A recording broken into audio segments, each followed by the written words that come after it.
When institutions participate, they participate in size. The pro of this is obviously more innovation and more founders get funded. But the con of this is that there's overinvestment in crypto relative to the maturity of the space. That creates a lot of structural issues. So for instance, we see singular VCs just taking the entire rounds for the early rounds of crypto projects, which is not so good for crypto, especially if your goal is to create a decentralized and neutral network. Welcome back to The Breakdown with me, NLW. It's a daily podcast on macro, Bitcoin, and the big picture power shifts remaking our world. The Breakdown is sponsored by Nexo.io, Circle, and FTX, and produced and distributed by CoinDesk. What's going on, guys? It is Friday, November 4th, and today we have a great conversation with Jason Choi. But before we get into that, however, if you are enjoying The Breakdown, please go subscribe to it, give it a rating, give it a review, or if you want to dive deeper into the conversation, come join us on the Breakers Discord. You can find a link in the show notes or go to bit.ly/breakdownpod. Also, a disclosure as always, in addition to them being a sponsor of the show, I also work with FTX. All right, friendos, well, today I am stoked to welcome to the show Jason Choi. Jason is another long-time content creator and host of Blockcrunch, which often digs much deeper technically into projects in a way that I find super valuable, and also features a VIP newsletter alongside the podcast. Jason is also formerly a GP at Spartan Group, which is the largest APAC crypto fund, and recently left to start an angel collective called Tangent. In this episode, we talk about NFTs and mainstream adoption, current narratives, and why he's trying to invest in crypto differently. All right, Jason, welcome to The Breakdown. How are you doing, sir? I'm doing well. Thank you so much for having me, man. Yeah. I'm super excited to have you. You know, we've sort of been doing similar-ish but different things for a while in terms of kind of a combination of content creation and investing. And, you know, I've always super admired your brain as it relates to crypto and how you think about things, and have been really excited recently as you kind of been sharing more of your thoughts as you've been making some personal transitions. So I thought it was an awesome time to get you on the show and kind of dive into how you're seeing these things. Yeah, definitely. I'm excited to share more as well. So first off, let's start with just a little bit of background for those who might not be familiar with Blockcrunch or with your investing and kind of what you're up to these days. Yeah, so for those of you who have been following me for a while, I spent the past 4 or so years at a fund called Spartan Capital, one of the first Asia-focused crypto funds. We scaled the funds quite significantly in that time, and I decided to step down and focus on working with founders in a more hands-on manner. So I started an angel collective with a couple of experienced founders in the space called Tangent, and we've been investing actively in the space and just day in, day out working very closely with founders. And at the same time, I've also been hosting a podcast and a newsletter for the past 5 years called Blockcrunch, where every week we interview a notable founder or investor in the crypto space, or now the Web3 space.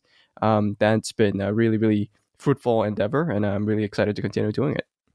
Yeah, I mean, so one of the things for folks who haven't checked out Blockcrunch, I think one of the things that makes it different, Jason, is you sort of have to dig in on a deeper technical level to a lot of these projects, a lot of these trends, because as you're making investment decisions, you can't kind of just sit completely at a surface narrative level. However, at the same time, as a professional investor, you also have to operate on that surface narrative level of those kind of those 20,000 foot views. And I don't think there are many podcasts out there that are sort of able to kind of navigate between those two.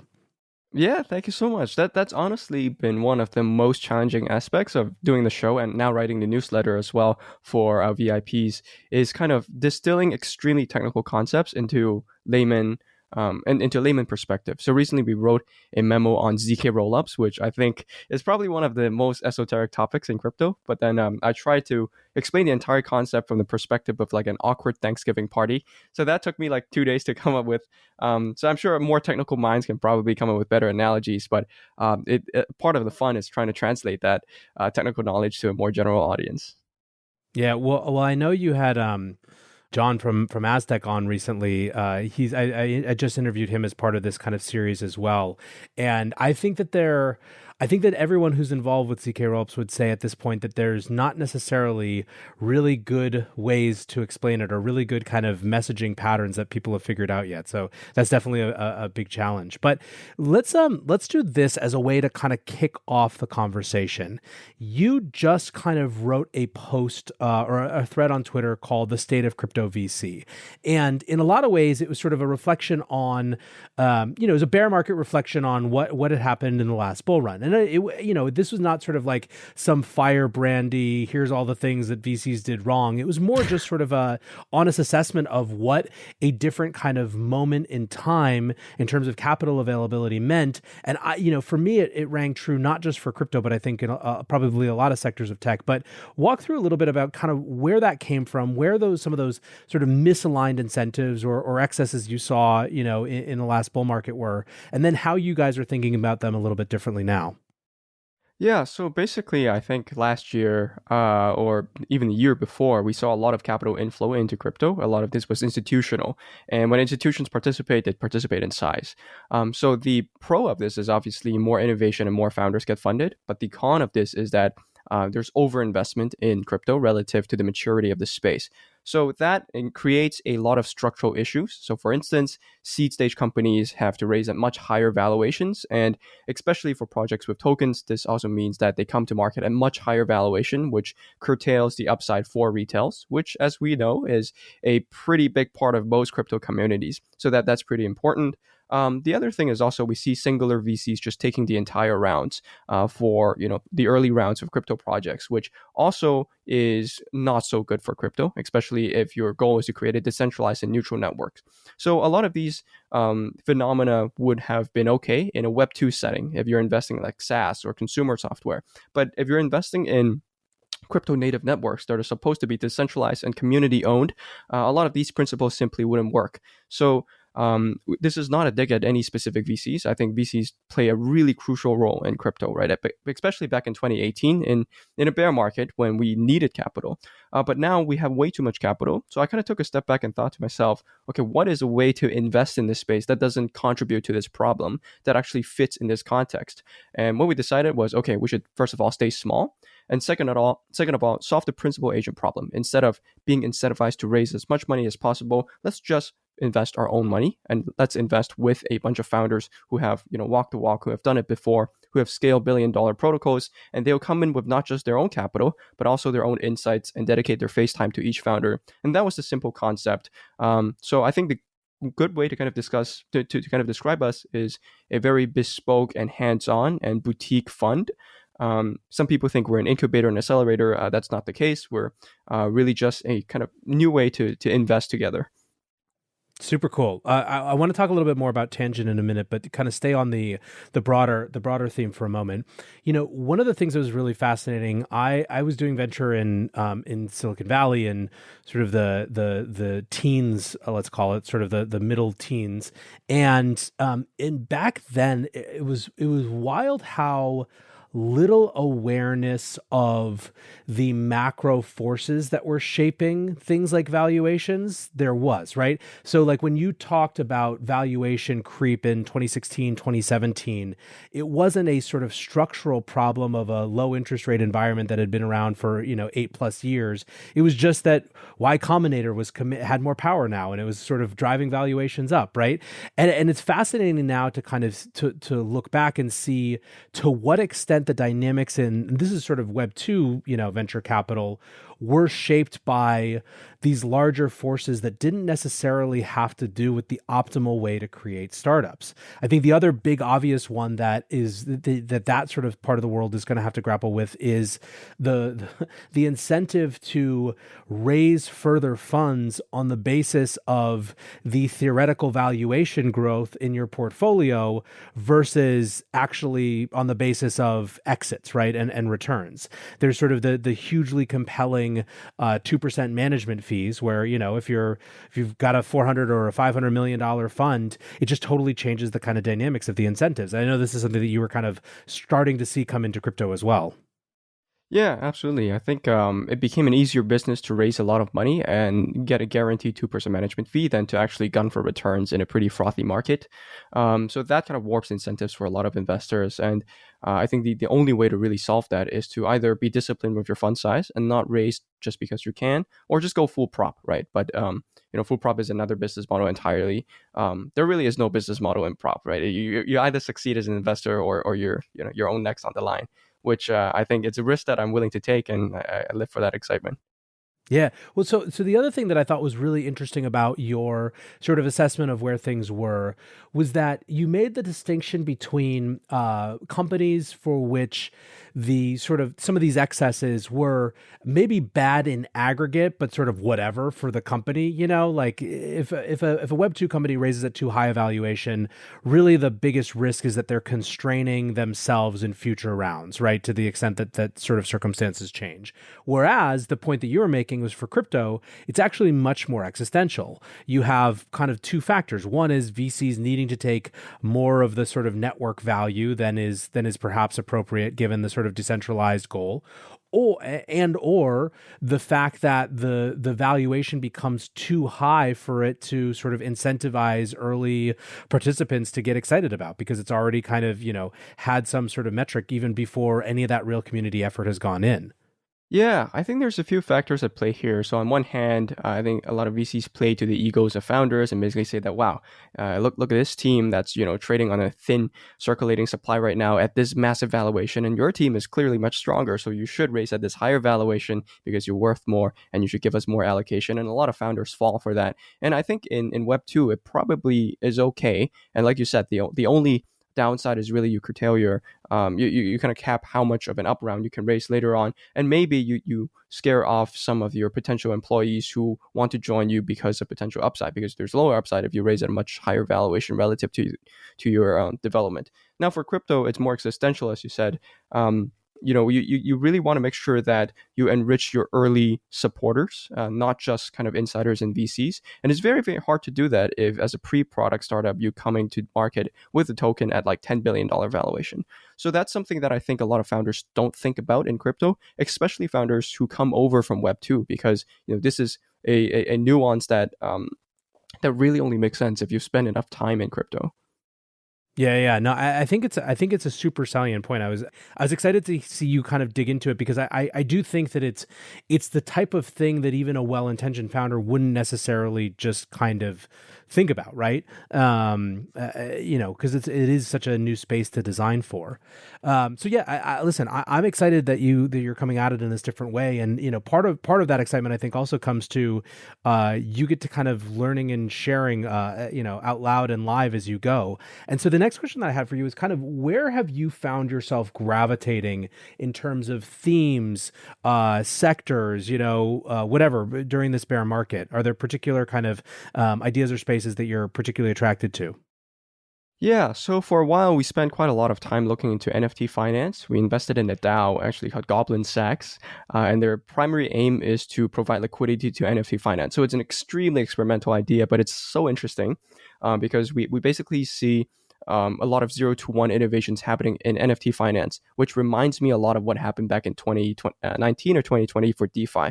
So these were things like NFT Fi, SudoSwap. So we spent some time, studying up on what went wrong with BentDAO, for instance, and we wrote up a memo for this on Blockcrunch for our VIPs who want to kind of dive deeper into that. On the infrastructure side, we're spending a lot of time on understanding really the app chain thesis, looking at things like data availability, projects like Celestia. We invested in a project called Say, which is building a sector-specific chain on Cosmos for DeFi, which is trying to fulfill the vision that Serum painted out but failed to achieve. And also kind of things that are maybe slightly further out on the horizon, so things like ZK EVM, CK rollups, trying to get smarter on that. On the side, I've also been experimenting with a lot of different Web3 social projects. So I recently just signed up for an account on Forecaster, which is a sufficiently decentralized version of Twitter. I'm not an investor there, but I just thought it's really cool to see projects like this. And I've pretty much tried out all of them. Just trying to get smart on that too. Want to keep more profits when trading? Get the best possible prices and trade with 50% lower fees on Nexo Pro.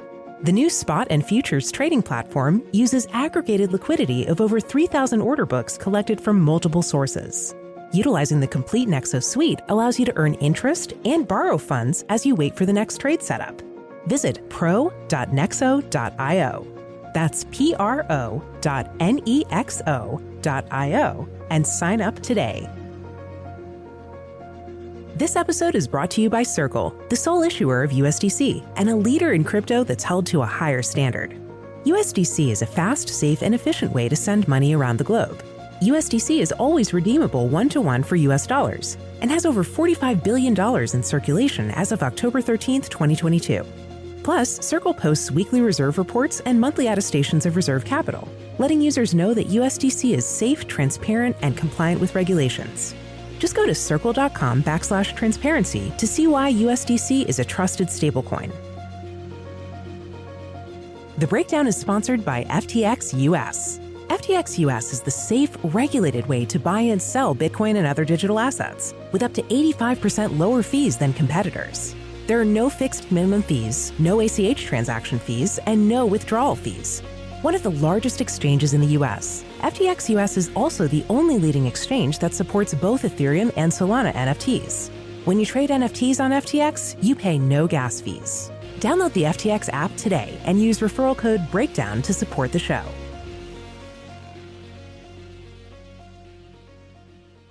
Let's take the NFT piece because you started there, and obviously you were kind of talking a little bit more about NFT finance. But as of recording, a lot of the chatter recently has been sort of a rejuvenation or re-exploration on the back of Reddit's digital collectibles product actually kind of engaging a new set of users. What do you think about what's been going on with the Reddit, NFT but not NFTs recently? Yeah, so I literally woke up yesterday and I saw this headline about however many million people signed up for this new NFT on Polygon and Reddit. And I thought it's quite hilarious because for the most part, I think a lot of mainstream audiences were quite against NFTs. And a lot of this was perpetuated by this narrative around environmental destruction because of NFTs. And it seems like all Reddit did was rebrand the NFTs as digital collectibles. And suddenly something clicked in the minds of all the mainstream retails and they started to kind of just pile in. And I think this is, I think someone tweeted this, but I forgot who it was.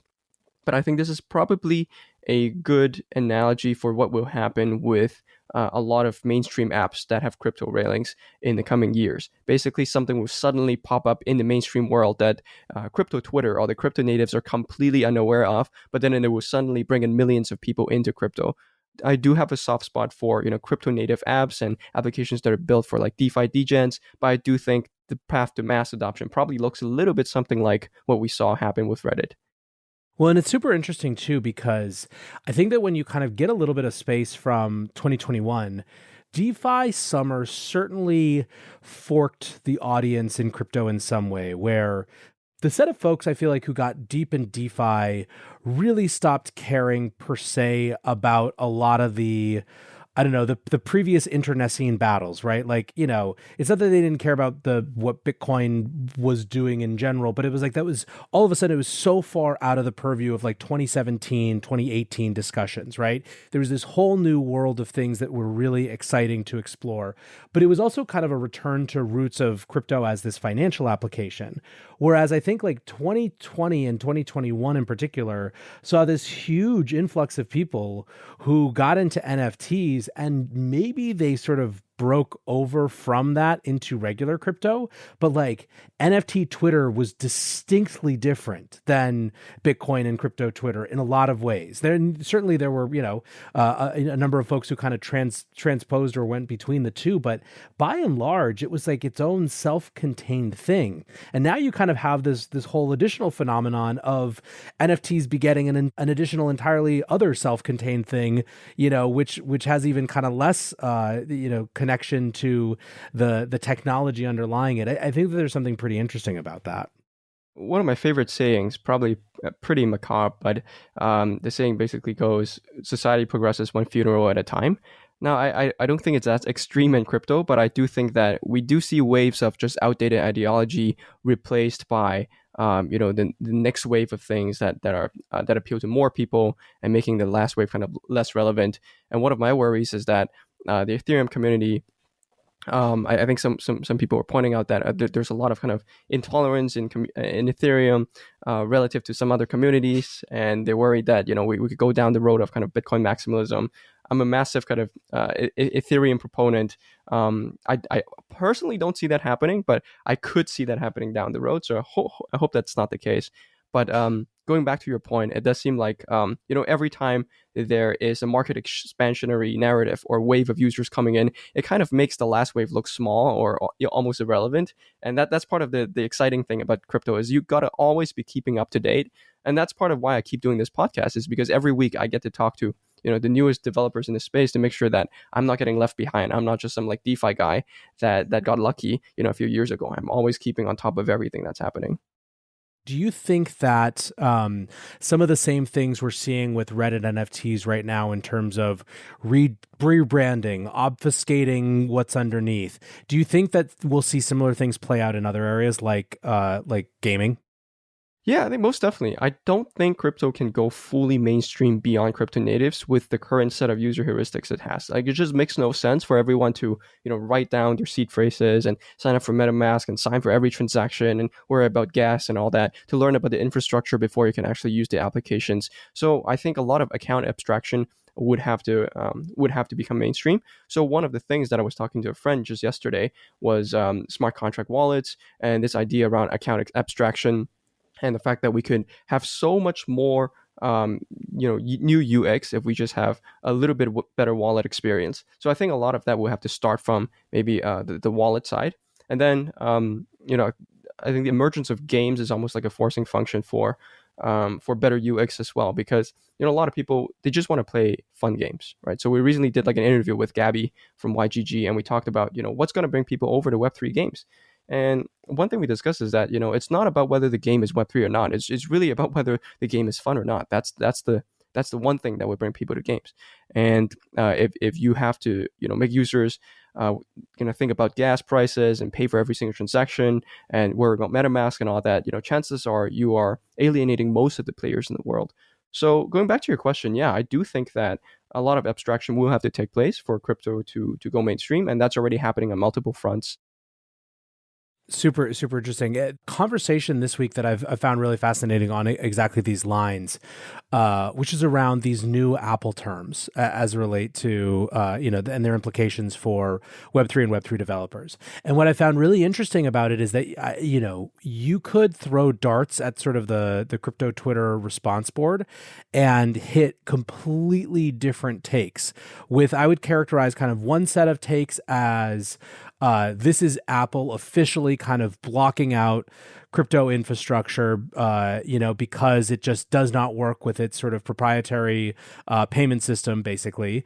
And then another set of people who are basically saying Apple has now officially opened the door for people who are basically willing to pay the Apple tax to do their NFT crypto things, in the gaming context specifically, but mediated through Apple. And they're sort of, the folks who are on that side aren't saying, oh, it's great that Apple's still going to get their 30%, but they're seeing it as actually still bullish for people to have a choice to decide whether that's going to be an access point that they want versus there not being clarity around whether they can, the games that they're building can touch NFTs or digital kind of asset technology at all. Yeah, so I haven't read through the entire developer update for Apple yet, but I'm aware that there were two main updates, right? So there's one where you are not allowed to use cryptocurrencies to gate content, and the other one is you are allowed to sell NFTs in apps. So obviously the latter I think is a good thing. Mobile is one of the big things that I don't think crypto has fully cracked yet. Now the first thing is I think it's definitely a handicap. I do think over time, if crypto does become big enough of a threat, and these decentralized systems becomes big enough of a threat, we will have to break away from centralized distribution channels, like Apple, like any type of devices. So to a certain extent, I think a lot of people were were kind of clowning the announcement of the Solana phone and thinking it just makes no sense. But I thought it was actually, probably a necessary first step. Like whether the Solana phone itself will be the thing that takes off, I don't know. But I think, crypto does probably require its own hardware and its own distribution channel way down the line. But yeah, all in all, I think it was a pretty neutral development. There was, one good clause followed directly, one bad clause immediately followed by one good clause was all I saw. That sounds pretty standard for right now. I mean, I feel like you could also kind of map a lot of the regulatory discourse over the course of this bear market has been very similar, where it's sort of like, we veer away from kind of worst case scenarios, but then there's sort of challenges along the way. What's your take on kind of the regulatory discussion right now? And how much are you kind of thinking about that as relates to, your business and what your entrepreneurs are building?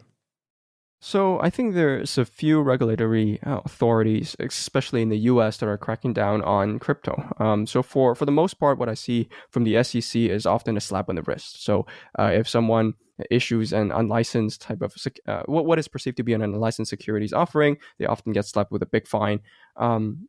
I think some founders seem to be comfortable with that risk and they go ahead with doing their stuff with their token. But I think one risk that most founders, or probably all founders, are not willing to face is the risk coming from OFAC, because violation of OFAC sanctions basically means jail time and pretty significant penalties relative to the SEC. So I do think this is probably one of the hardest times to be building, especially in DeFi in the US.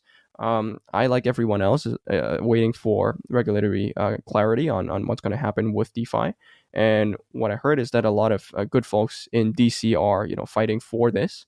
So hopefully we'll see something come out of that. But at the same time, we also see large players, which a lot of people perceive to be beneficial to the space, kind of almost turning on the space a little bit and lobbying for more restrictive regulations. So hopefully, that could lead to a discourse that leads to backpedaling on some of those things. But it is definitely a really tricky time to be a founder from a legal perspective in the US. And it's quite interesting for people who want to kind of understand the perspective of builders outside of the US. You can check out our recent interview with Ribbon as well, because they're based in Asia. And I think a lot of their approach to regulations is quite different to how a US-based founder might be thinking about it. Super interesting. Yeah. There's another kind of point that you recently made on Twitter that I thought was interesting, because it's something I think about a lot as well.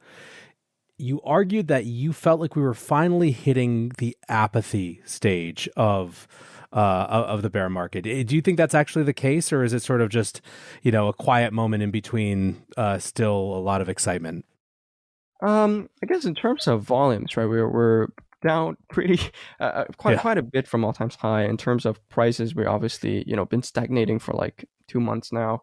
In terms of deal flow perspective on the primary market, we haven't seen as many application layer deal flow. There's a lot more infrastructure stuff coming. So things like data composability, a lot of people working on zero knowledge stuff. But in terms of the wide-eyed kind of Web2 developer coming in and trying to build a game or a consumer app, those have pretty much died down. So I do think we've entered almost apathy. I don't know how long this will last, but this to me is usually a good sign that a lot of the stuff that remains is probably not noise. A lot of these things a lot of the people who are raising capital now or building right now, or just starting to build right now, could end up being, the market leaders in a few years. So we're paying extra attention, definitely, in a time when, most people are probably turning away and, going out and touching grass and stuff.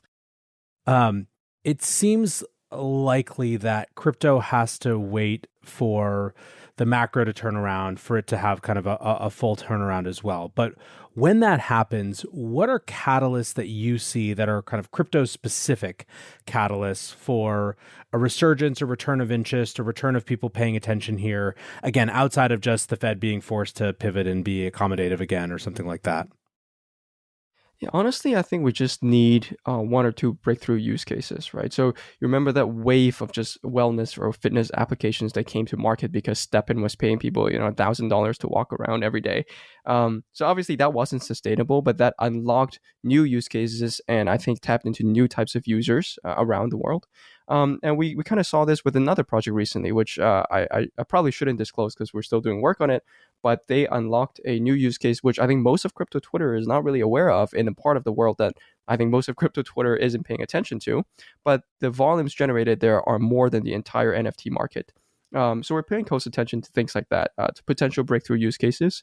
But all in all, I do think that macro definitely plays a bigger factor here. A lot of the reason why we had that massive run from 2020 onwards was because of excessive liquidity across all risk assets. And I think the converse is true as well. For that to come back, we definitely need a less restrictive monetary environment. So we're paying very close attention to that as well. This is not financial advice, but my personal take is that if we do get some sort of a shift in global policy, crypto probably front runs it, as we have in the past, given that it's global 24/7 market. So yeah, we're definitely keeping tabs on both what's happening in the macro world throughout context and what's happening natively in crypto. Awesome, man. Well, listen, I'm super excited to see kind of all the thinking coming from you. For people who want to kind of find you, where's the best place to get in touch and pitch you or pick your brain or try to find what you're putting out? Yeah, so you can find me on Twitter at Mr. Jason Choi, and if you want to follow the podcast, it's at the Blockcrunch. We also have a newsletter for people who want to go deeper. It's called Blockcrunch VIP. You can find it on the Twitter as well. Awesome. All right, Jason, thank you so much for sharing your thoughts, and look forward to having you on again soon. Yeah, thank you so much.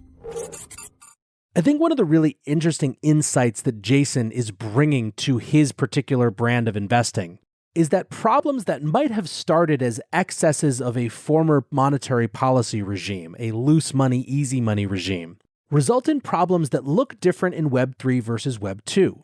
For example, if a venture firm forces too high a valuation on a company and buys too much of their round so that it actually matters in terms of the allocation of their fund size, which is of course giant size because of all that easy money sloshing around, maybe that doesn't matter that much in Web 2. But in Web 3, where the goal of most protocols and projects, at least on paper, at least in terms of what their founders say, is to move towards a state of greater decentralization, being forced to sell off a bigger than necessary chunk of the network value in the form of early tokens or equity can be really problematic. I think it's great to see folks who are experienced in venture cutting out on their own to try to do it a different way. So I wish Jason nothing but luck. And like I said, he's producing a ton of great content out there, so I hope you get to find your way to some of it. For now, I want to thank Jason again for being on the show, my sponsors Nexo.io, Circle, and FTX for supporting the show, and you guys for listening. Until tomorrow, be safe and take care of each other. Peace.